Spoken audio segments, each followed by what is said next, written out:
Hello, in this video I want to show you how to adjust motion detection on a Philips Avent Baby Monitor. To do this, first we'll need to click on the gear icon in the top right corner of the app, navigate to alerts and notifications, then there's the motion detection and we can activate or deactivate it. Also, when it's activated you can adjust the sensitivity between low, medium and high.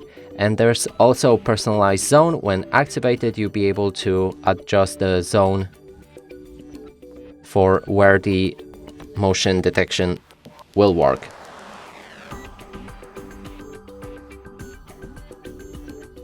So grab that orange zone, and for example, right here, it will only work in that zone that I selected. And that's it for this video. Hope you like it. Please consider subscribing to our channel, leave a like and a comment below.